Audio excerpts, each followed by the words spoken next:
Stop it. Isn't that a lovely little animal? What a nice face he's got. He's trying to bite my finger. I had a friend once who had one of these as a pet, and he used to take it on public transport, tucked inside his jacket. And people would come up and say, "Oh, what a lovely little dog. What breed is it?" And he said, as you've probably guessed, well, it's not a dog at all.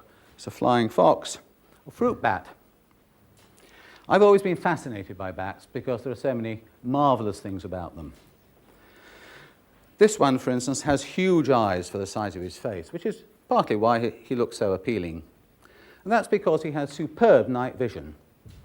At night, even when there are just the stars, or even in overcast, he can see just as clearly as any other members of the animal kingdom.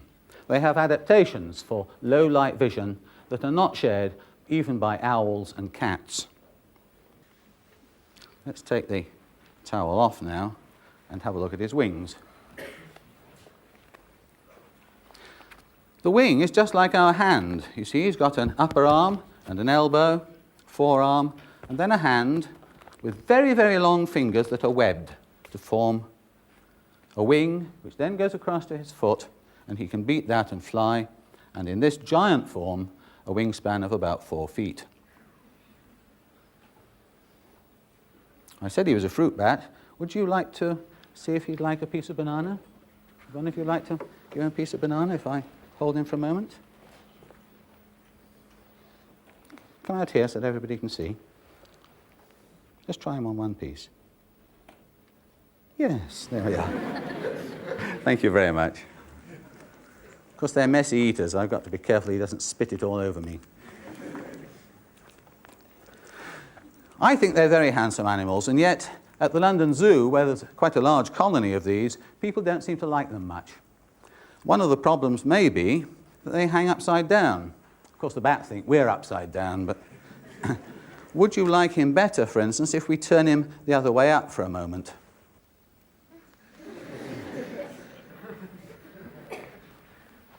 Rather funny the other way up, don't they? As I said, these bats fly through the night by vision, but not all bats do that. Let me give him at the moment to Peter from the London Zoo, who looks after him. Thank you very much, Peter.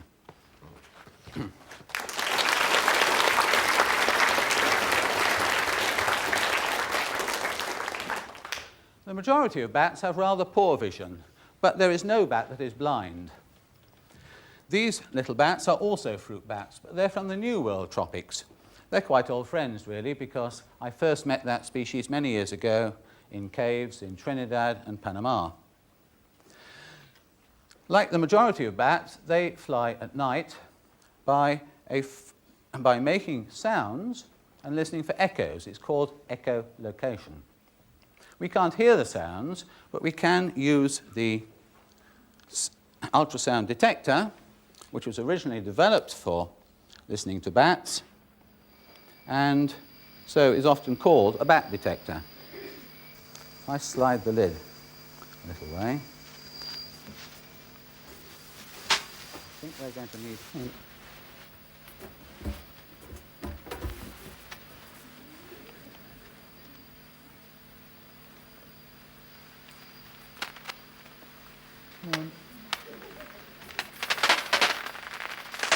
So that rattle of sounds, and if we expand the sounds,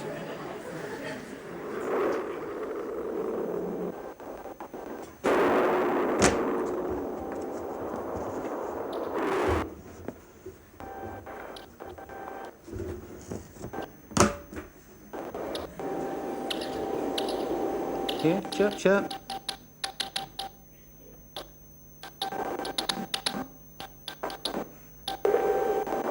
Those are the sounds expanded in time by our new machine by a factor of 20. Fine. Can we cover them over again? Now, to find your way about by shouting and listening for echoes is a very remarkable thing to do. I hope while they were flying there, we might have got a shot which we can show in slow motion. Can we see if we have a slow motion picture? Beautiful.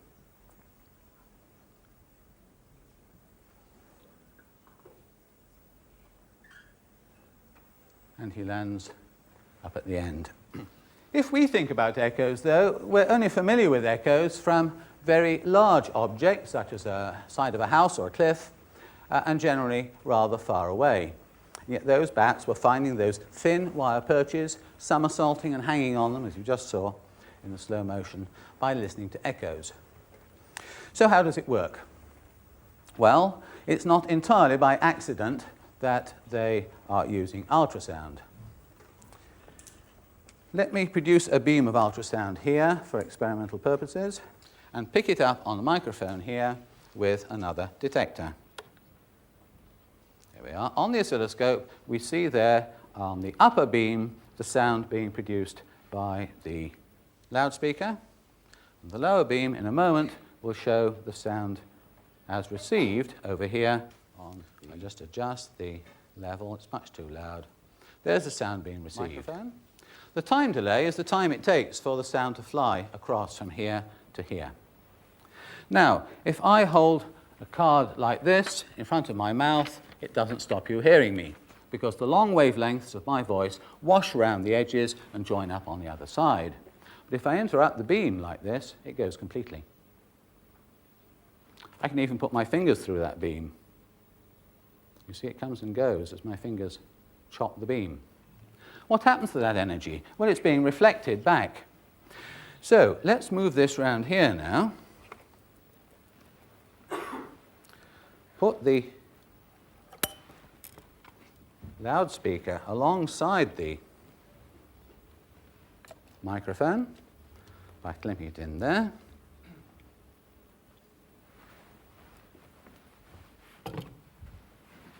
And then put a reflector out here.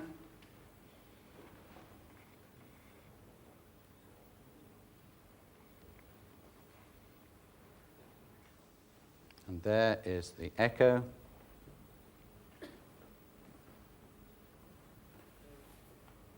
Coming up on the screen, having flown there and back. That is a simple echolocation machine. Radar works in much the same way, only it uses short radio wavelengths instead of short sound wavelengths. If we know the speed of sound, we can measure from the delay how far away the target is. But it's not a very good echolocation detector. For one thing, if I put another target there, it's already a very big target. Can I see the oscilloscope, please? The echoes from the two targets get mixed up. And the spacing between them becomes very, very critical. If the spacing is exactly right, the two echoes may add and give a bigger echo. Or, if I move it by quarter of a wavelength only, there comes my signal. If I move it by quarter of a wavelength, which in this case is under 2 millimeters, the two echoes come down to a very small value indeed. Let's get the levels right here. Watch what happens as I slide it to and fro. See? Almost nothing. And then a very big echo, and then a very small one again. When you mix two echoes up in that way, you are only seeing the two targets as a single reflector, and you have no idea from the strength of the signal whether it is going to be a large target or a small one. That's no good to a bat. Imagine flying along here at 20 miles an hour in the dark and hitting this lot just because the two boards happen to be a critical distance apart. In 1960, radar engineers at the Bell Telephone Laboratory in America published a classical paper that showed a way of getting over this problem.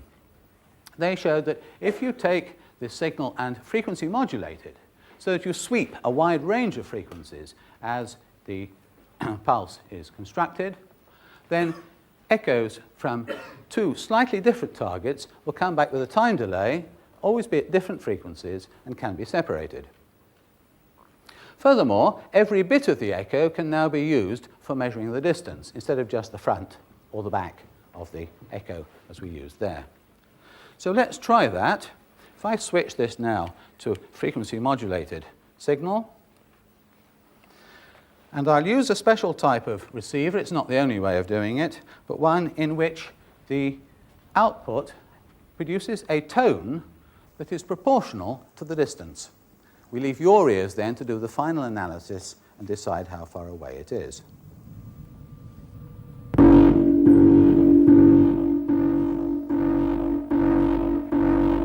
Now hearing two notes, one for each of those reflectors. If you're not used to listening to two notes so close together, let me remove one of the reflectors. Now I'll move the other one to and fro.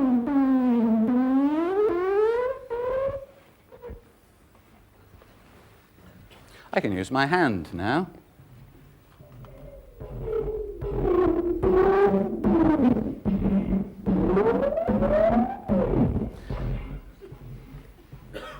In 1960, that invention for radar.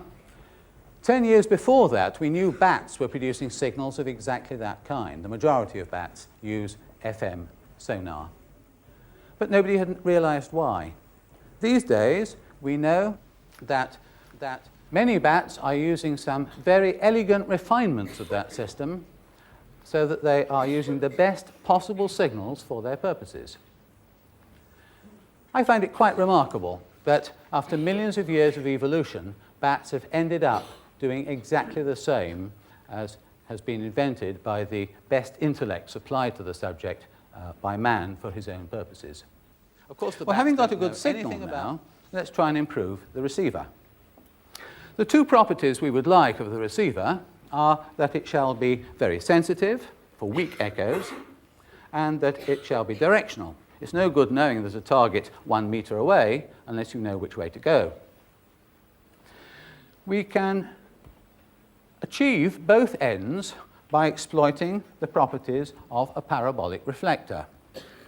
This is a parabolic reflector, originally from an airborne radar system, but it works very well for sound too. Waves coming along the axis of the reflector are all brought to a focus at a common point here.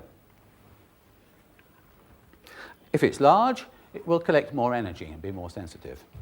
And if it's large compared with the wavelength, then it will also be very directional. It won't work for waves coming from other directions.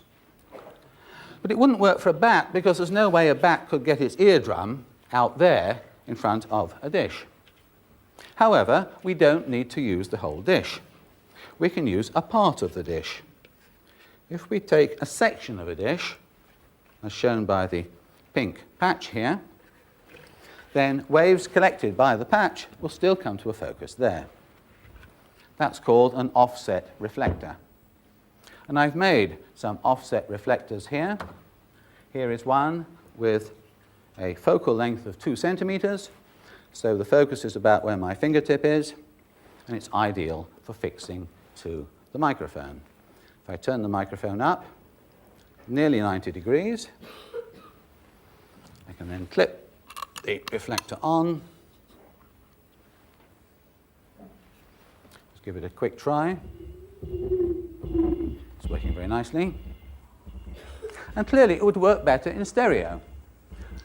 We all know that 2 ears are better than 1 if you want to tell direction. Indeed, it does work very well, but unfortunately I cannot demonstrate it to you unless each of you had a pair of stereo headphones. So believe me, and we'll just fit another one for sake of appearances. It's a cosmetic second ear, and trust me that it also helps.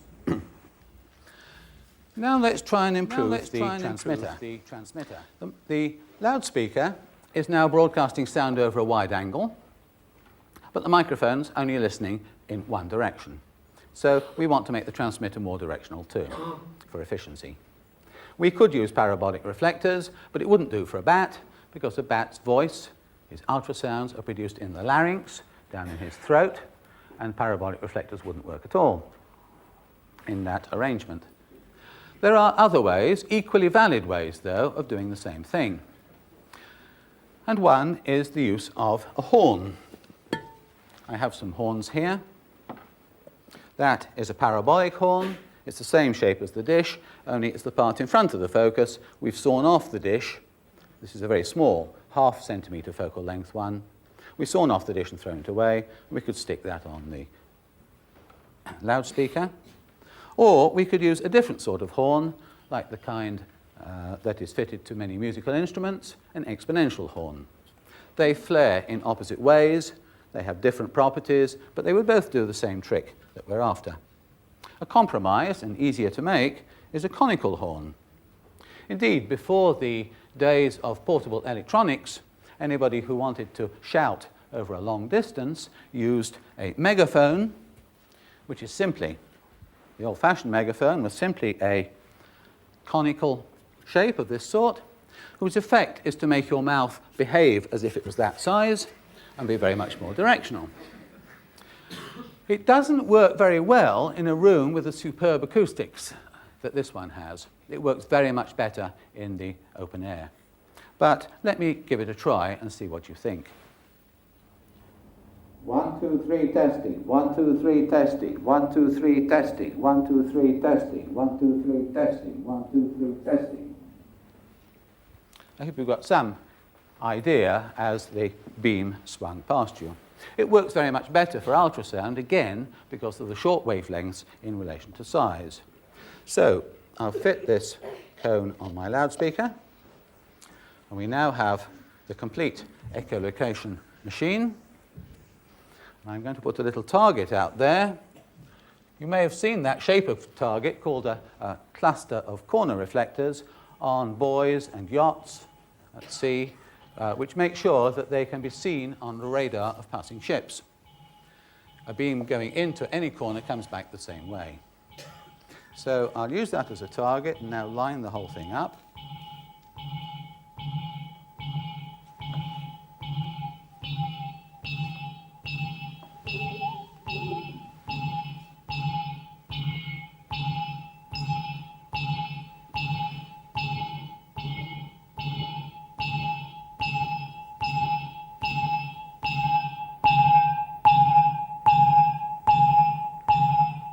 Really are listening to echoes from that reflector.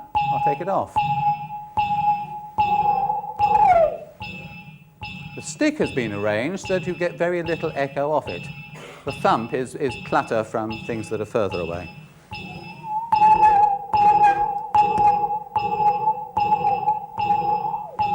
And it can hear more than one target at a time. Here's another little cluster of corner reflectors. And using one corner at a time,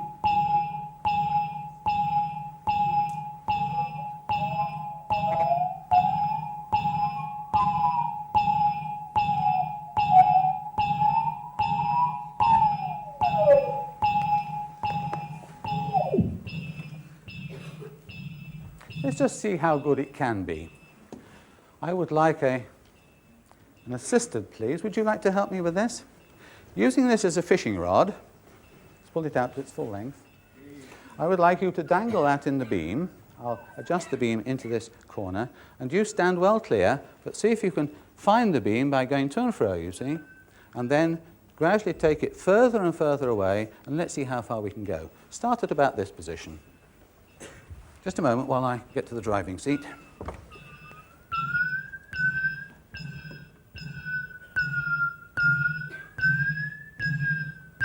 Okay, take it a bit further away now.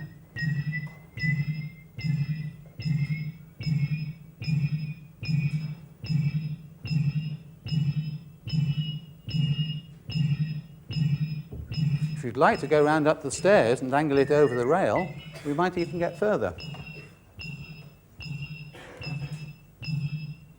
I think you're a little bit high now. Right, lower it a bit. That's it. Now further away.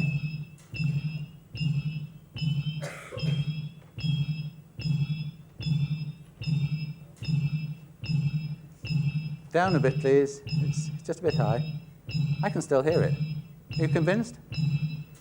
Thank you very much indeed.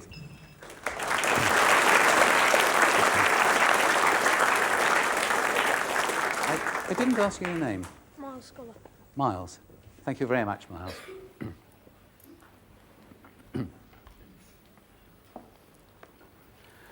So happens by that choice of options that I had for building the machine, I might have chosen different ones. They wouldn't have been any better or worse.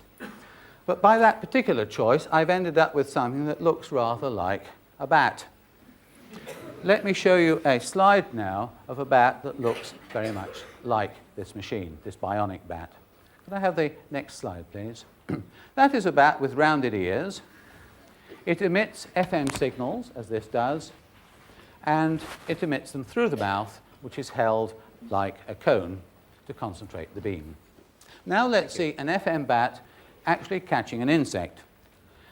This bat is catching an insect that is thrown up to it. We see it in slow motion. You will see that he catches it in the tail membrane between his legs or in part of the wing, and the frequency modulated sounds can be heard because the whole thing is slowed down by 32 times, so the sounds are stretched 32 times. They're not through a bat detector. Let me see the film. There's the insect. Hear the chirps of the bat.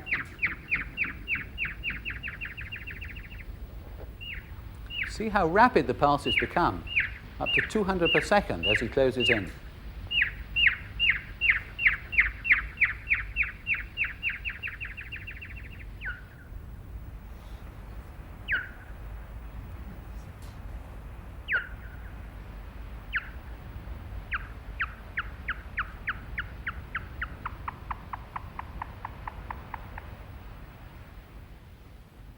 Marvelous.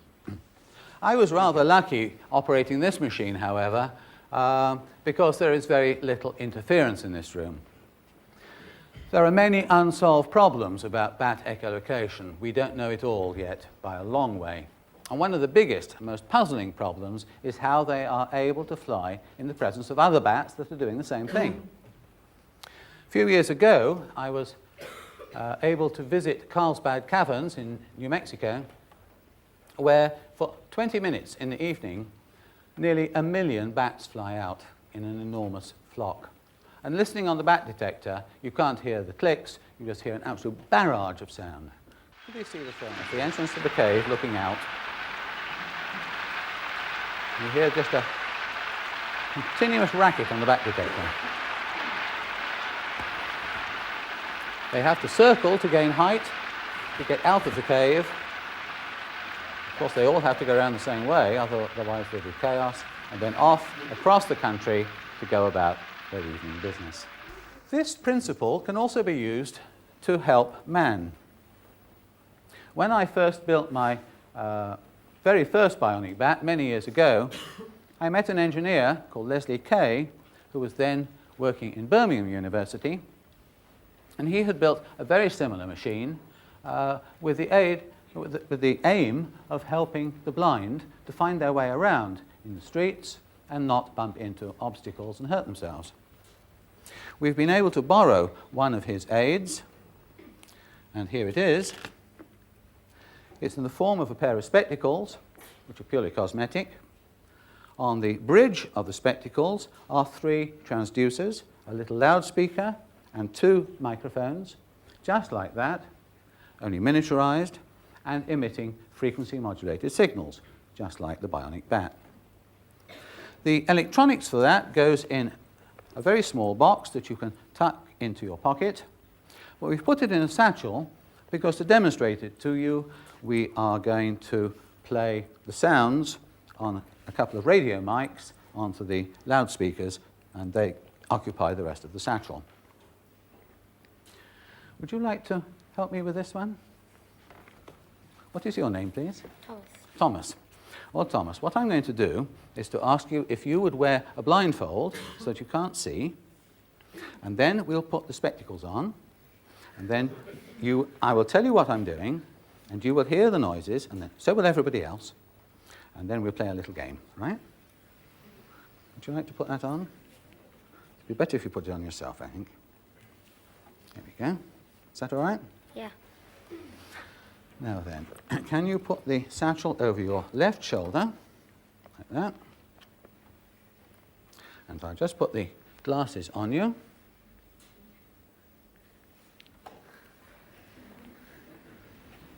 I'm afraid there's rather a lot of things to go around your ears here, because we have 2 extra cables for the microphones. Is that comfortable? Quite comfortable. Fine. Now I'll just switch on.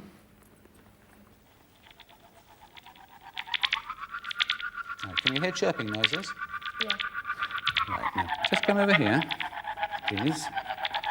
Fine. Now, I'm standing in front of you, and those noises you hear are echoes from me, right? Now, just stand there, and I'll step back a bit. Can you hear me go? The noise is getting higher and higher. Yeah.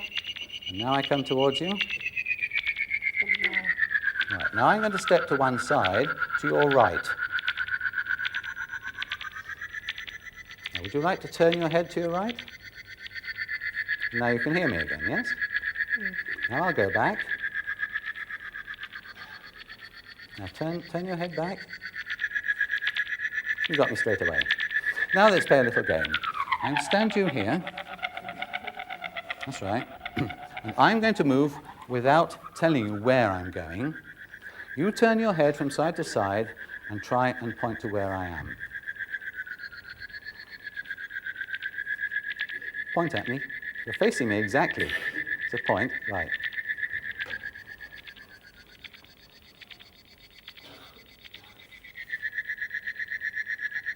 Splendid. Thank you very much.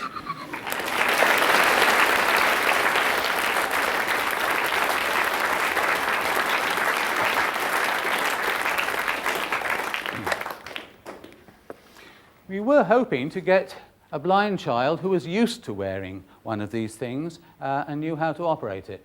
But I'm afraid no blind children are being tested, and that seems to me a great pity, because you did very well indeed, having never tried it before, had you?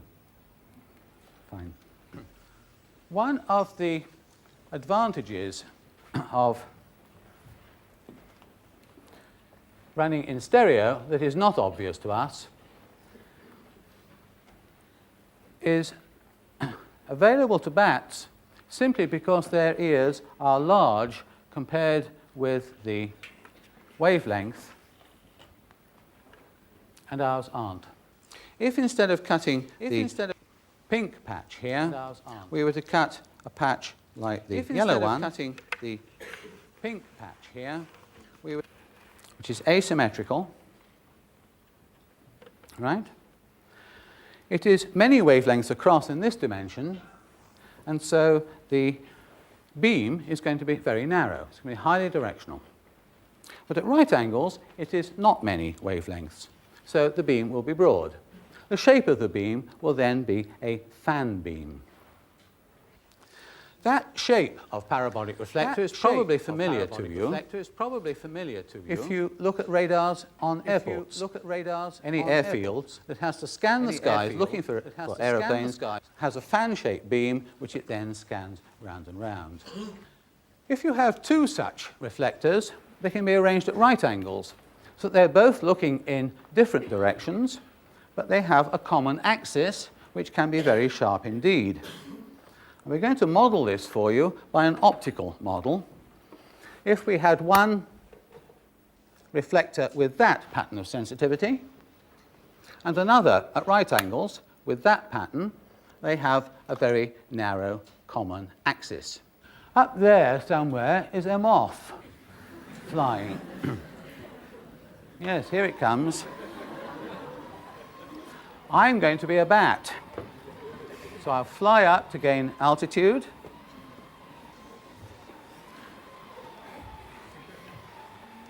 And I'll zoom around with my ears, looking in different directions, looking for the bat. Then the moon goes behind the cloud. So all I've got is my hearing to go on. And there we are. Yes, I've got it. I now get it in the cross sights of 2 ears. I can zoom in on it. I fly up to it as fast as I can. And 3, 2, 1, pow!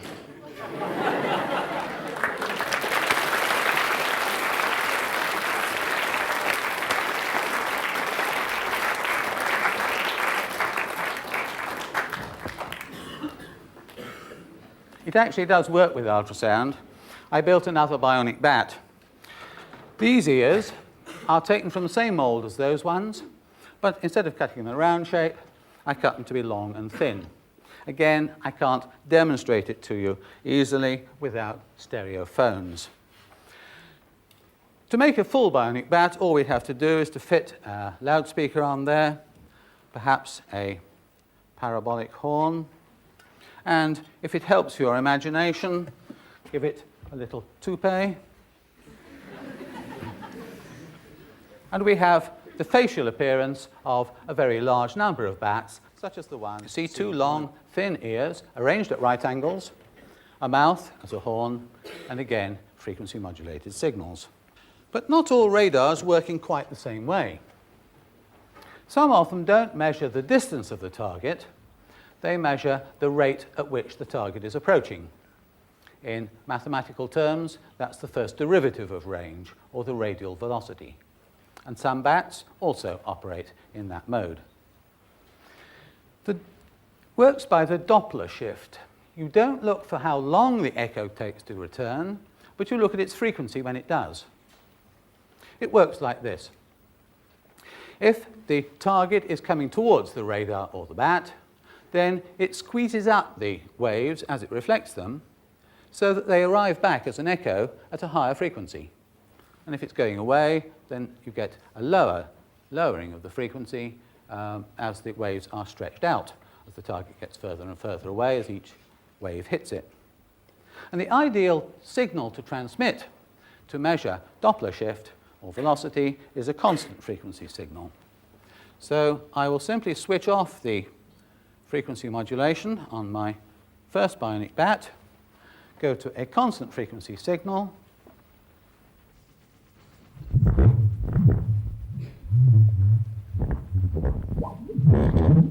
that's rather a heavy echo now for.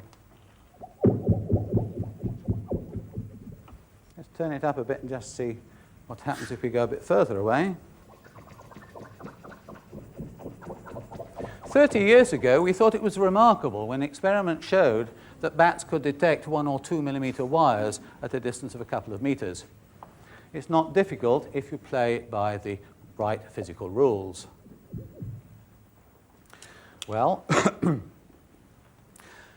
that is a good way of observing insects, because insects don't only fly through the air, they also flap their wings, which gives an additional source of movement.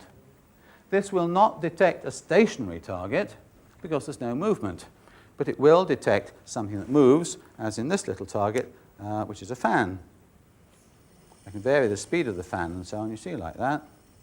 And now I stick it in the beam and listen to it on a Doppler radar, Doppler sonar.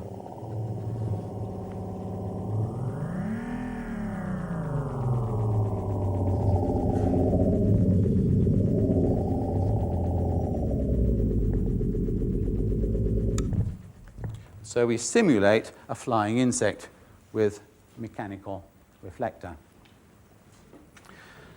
Let's see if it can detect you.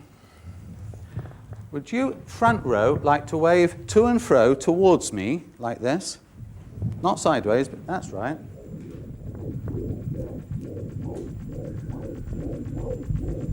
Thank you. Can we take the third row now, please? All wave, please. Oh, easy. Fifth row, please. That's right.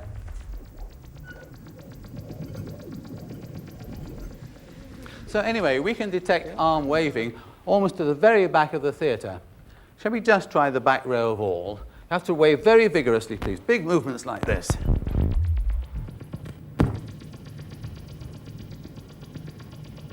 No, I can't quite get it. Still, it's not bad, is it? This principle can also be used by man for his own purposes. For instance, in detecting the presence of burglars. If you set a Doppler echolocation machine up in your sitting room and tiptoe out, then it comes on after you've left the room. If a burglar comes in, the moment he moves, he can trip an alarm. We have just such a device here. It was made by my assistant, Mike King, and he's brought it along for us.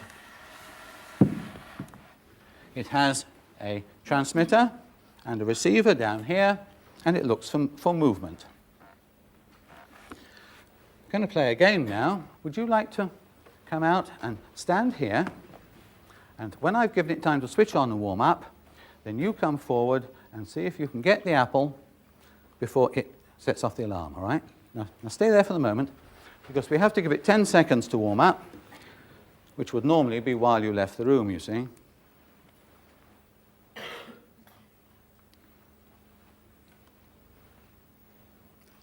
All right, I think that should do.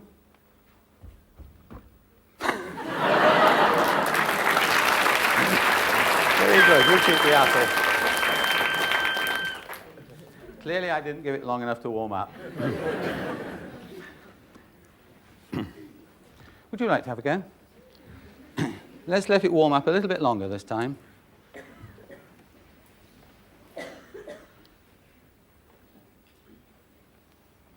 Right, try and creep up on it. Try and go too slowly for it.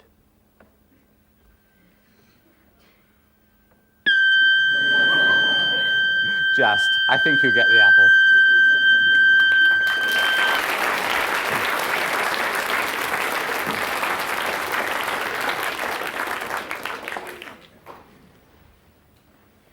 You may have noticed that these little bats I showed you here had rather funny noses. Quite a number of bats have strange, skinny, leaf-like arrangements on the tips of their noses. And if you see that, you can be sure that the bats do not emit their ultrasound through the open mouth, as we've been talking about so far, but do it through their nostrils by humming. Now, the fact that there are two nostrils means that the two sources of sound interfere, and they can form beam patterns. To illustrate this with sound, I've made a third bionic bat.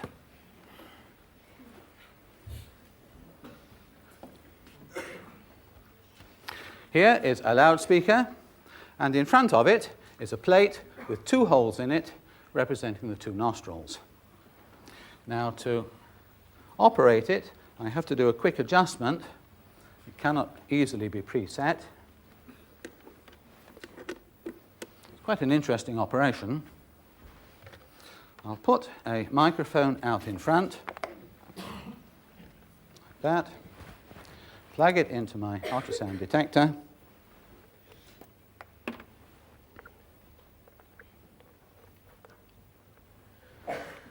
If we look at the lower beam of the oscilloscope, which is recording what the detector sees,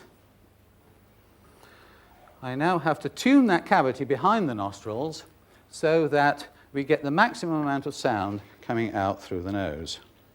It's fairly critical. What I'm doing in acoustic terms is to arrange that there is a node at the position of the nostrils, so the maximum sound pressure is at that point. That looks good. Ignore the top beam, which is simply what's going to the loudspeaker. Now, as I rotate, we should see that we get complete interference to one side. There you are, it goes to nothing. Now I'll turn it further, and there's another beam to the side. And turn it further, and there's another null. There's a side beam, and a forward beam, and then another side beam round the other side. That experiment was done for light waves by Thomas Young here at the RI in 1802, and it's a very famous and important experiment called Young's slits. In the case of the bats, they don't have three beams. The constant frequency Doppler bats that have this arrangement have their nostrils exactly half a wavelength apart, so that there is only one beam, and it is just another way of making a beam as an alternative to using a horn. Well, if I now connect up this ear on the bionic bat,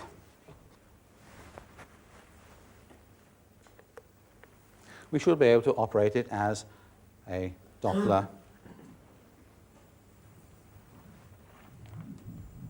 echolocator. And it looks very much like a horseshoe bat. One trick that horseshoe bats have is that they wiggle their ears very, very fast. They produce constant frequency sounds to measure Doppler shift, and for each sound they wiggle one ear forwards and the other backwards. Now there are many suggestions as to why they do this. My favourite is that they are adding extra Doppler shifts by moving the ear so that they don't rely on the target moving. And it does actually work if you put a stationary target that doesn't produce doesn't produce a Doppler shift on its own, but it does if you wiggle the ears. So I've arranged to wiggle the ears like this. I'll turn up the sensitivity now.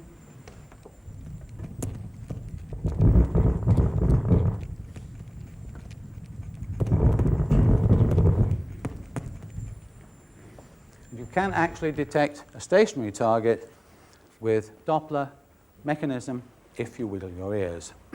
Let's see now a slow motion film of a real horseshoe bat wiggling its ears and emitting constant frequency sounds, slowed down and stretched by 32 times.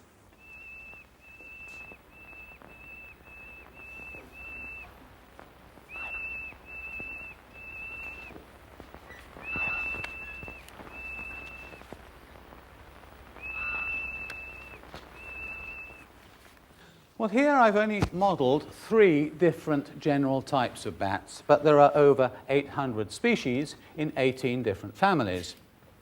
And they have a very wide variety of habits, and they have echolocation systems that are adapted in each case for the way of life that they have. Since their echolocation systems have implications for the way they look, and some bats at first sight look rather strange, I think I should show a few other bat faces. This is a long-eared bat with enormous ears that give it a very accurate picture of its surroundings so that it can feed on spiders and insects on solid surfaces.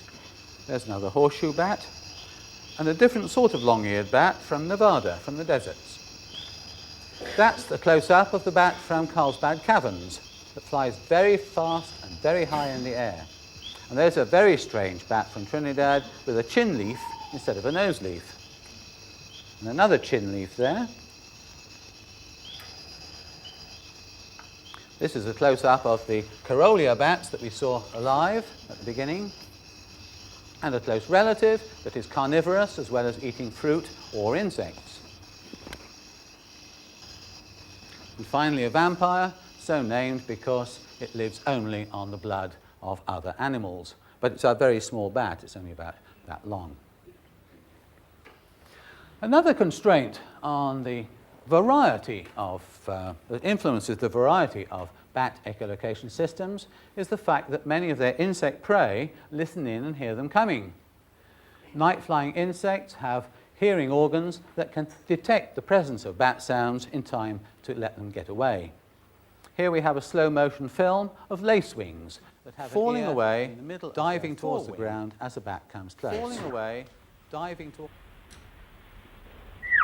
There they are, power diving as the bat comes in, and the bat goes straight over the top.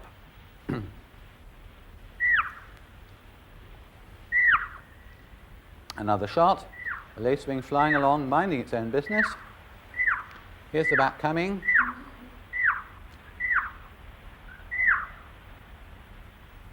Power dives down now, as fast as it can, as the bat flies harmlessly over the top.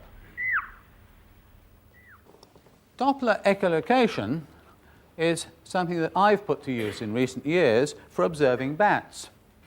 I have a small Doppler radar here for measuring bat flight speeds, and it also can observe details of their wing motion and their aerobatics.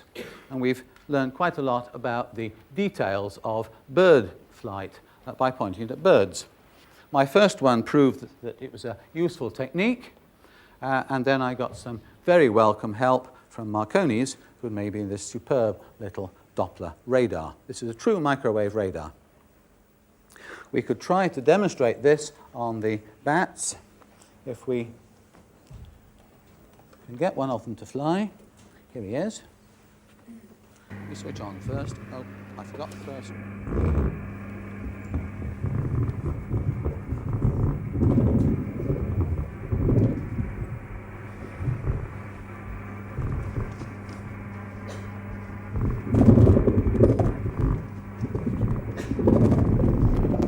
Thank you, Bill. Of course, that's at point blank range. The radar will detect a bat of that size up to about 30 meters and a pigeon out to considerably further away. We're going to demonstrate it, though, by looking at a different problem. You remember Galileo and the Leaning Tower of Pisa, where he dropped balls to see at what rate they would fall. Well, Phil here is going to try and take some pictures of balls as they fall from the ceiling, while I measure their speed on the Doppler radar. Phil, I think you'd better have this protective clothing. Thank you. Is that comfortable? I'll switch on the radar. And you see the balls up there? Let's see if we can get one as it comes down. Okay, release one. Did it get you? Yes. You or the camera? I don't know. Let's try again. You hear the ball accelerate, the note goes up as it accelerates under gravity. Fire 2. Fire 3. And now I think there's a parachute up there. Can we have the parachute, please?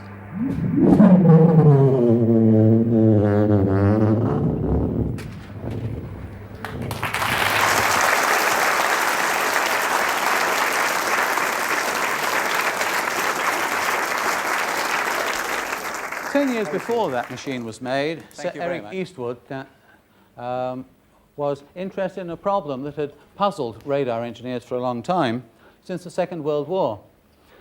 They often saw slow-moving targets moving around over the countryside and couldn't explain what they were.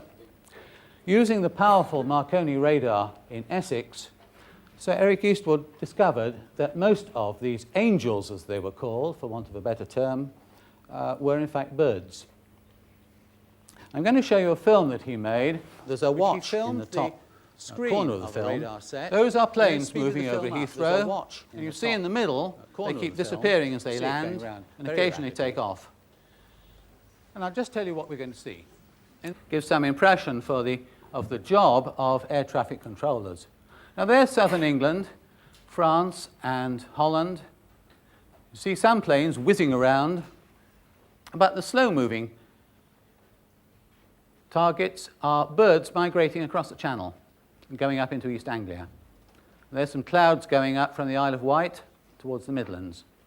And there again, planes and birds migrating south in the opposite direction, across the Channel towards France.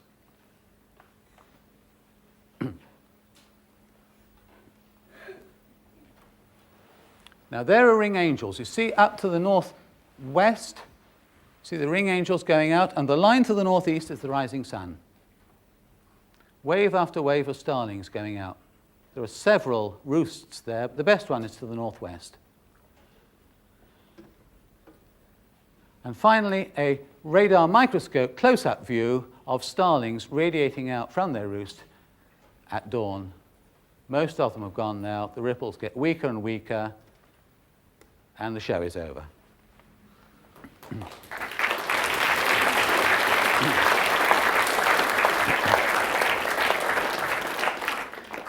You can't use radio waves, and therefore radar, underwater.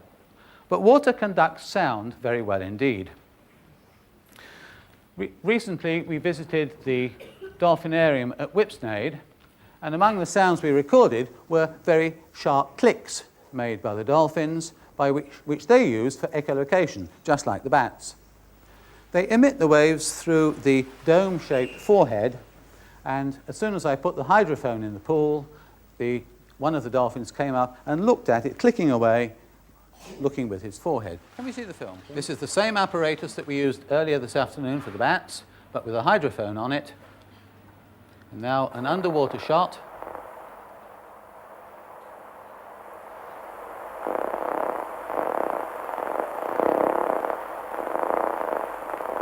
See how he's looking at it by clicking at it.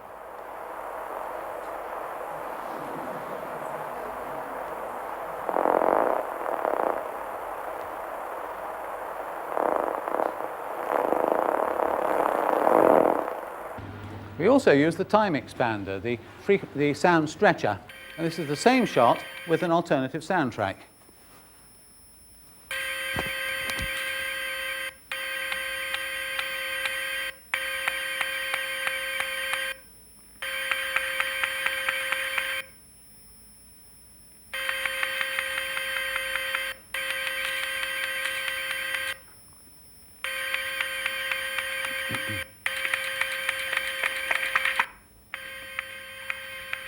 Thank you.